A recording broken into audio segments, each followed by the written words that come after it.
no.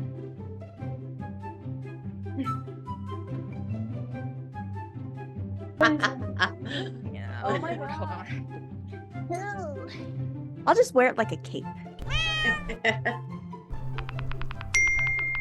Hey there, chatters. I'm Nat.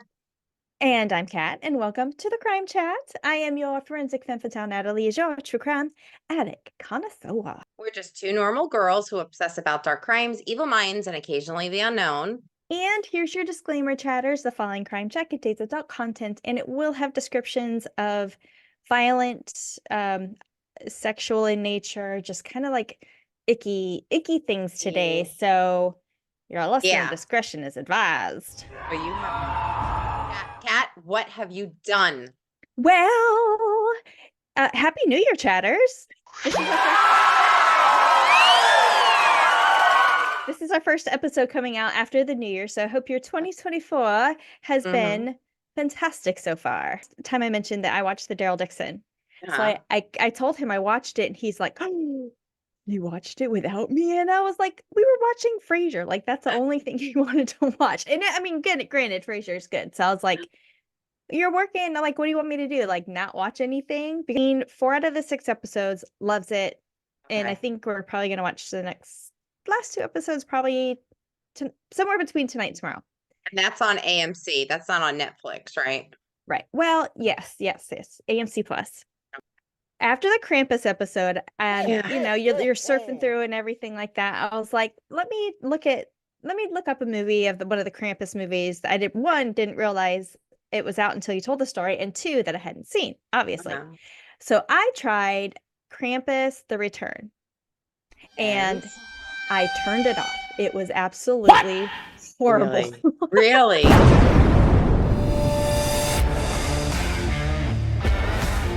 Really? It was that bad? Just like horrible. At the end of it, he actually was a mall Santa, and he murdered everybody. And in his head, he was like fighting these demons, but they were actually just people shopping for Christmas. But he was mentally ill and went berserk. Okay. It's just me and the dogs. So I'm looking for something to watch. Right. And I found The Haunting of the Queen Mary. And you know Queen Mary, the big cruise ship, actually out in California. I want to say like San Francisco. I was talking to my daughter-in-law because they live out in California, and she's like, "Next time you come, we'll go." She went on a high school trip to visit the Queen Mary, and I was like, we gotta go, because Shane and Ryan, when they were still with BuzzFeed Unsolved, went there. And then I think they might have gone back since they've had their own Watcher productions. And so the movie it's fictional, but it's of course based on like the tales and everything of it being haunted. And it was a really, really good movie. It's crazy how creepy Alexa is getting. Yes. So for Christmas, I got my dad a brand new Alexa, right? Because he likes cooking and stuff. So Alexa show, so it's got the screen so we can watch YouTube and the recipes. New ability that it has is that it follows you around the house. So when you're in the kitchen, the screen follows you wherever you walk. Oh, that is creepy. I hooked it up here, and we were just playing with it, and he got up and went to the bathroom, and the thing just followed him to the bathroom. That is insane. I know. They've got a Blink home system, so a doorbell and 2 cameras. All Alexas will go, "Someone is at your door." A human has been, or what does it say? A human or someone is in your backyard. Sorry, I don't have an answer. Oh well. I know today is a crime and cosmetics.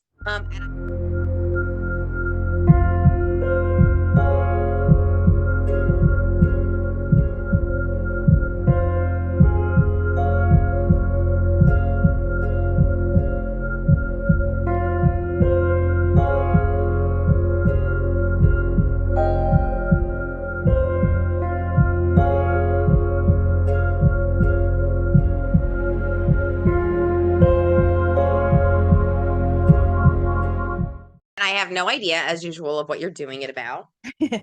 have no clue.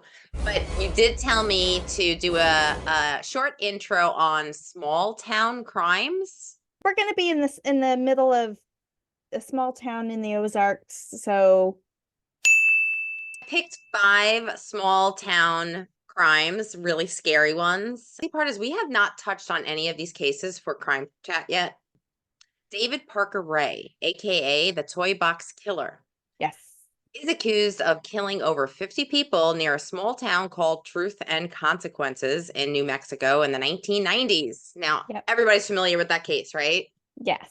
The bodies were never discovered in this case. Number 2, the murder of the Kuntz family in Athens, Wisconsin, a town only around 1,000 people. He also noticed that his mother, Helen, was missing. So another person, 4 people. It's revealed that the entire family was probably incestuous. I was gonna say, yeah. Never heard of this town. So it's Texarkana? Yeah. Texarkana. Have you ever heard that? Texarkana I have. In Texas? Yeah, Texarkana. So there's a country song about Texarkana.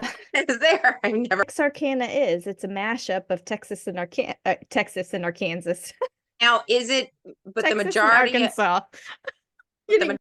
Right, what? You didn't catch that. No. I said Texas and I said Texas and Arkansas. How about no? As a sack with holes cut out for eyes. That's freaky. I wasn't alive when it happened, but I know about it. It's in Wyoming. What's in Wyoming? There's a base up there. I was TDY there. Here, we're going to the Ozarks. We're going to visit Chris's mom for her birthday, flying into Springfield. And I know that this town that we're talking about is just outside of Springfield. So I was like, hey, have you ever been to Nixa, Missouri? And he's like, yeah, it's right there. Like, we'll fly. Do you want to drive through it when we go there? And I was like, yes. I'm going to go and try and find the place where our victim that we're going to talk about today, where she worked. In the middle of this small town, there is a well-known and well-loved beauty queen who was brutally raped and murdered in 1985. It would take nearly 25 years for her killer to be caught and brought to justice. The story is a roller coaster, so straighten out your tiaras, queens, grab a beverage, and buckle in kitty cats, because here we go. And he knew exactly whose car that was. It was his daughter's. Too foggy outside, there's liable to be a murder. What? It's funny how her mind did go straight to murder. Like she would have been besties with us. Did we just become best friends? Yep. Do you want to go do karate in the garage?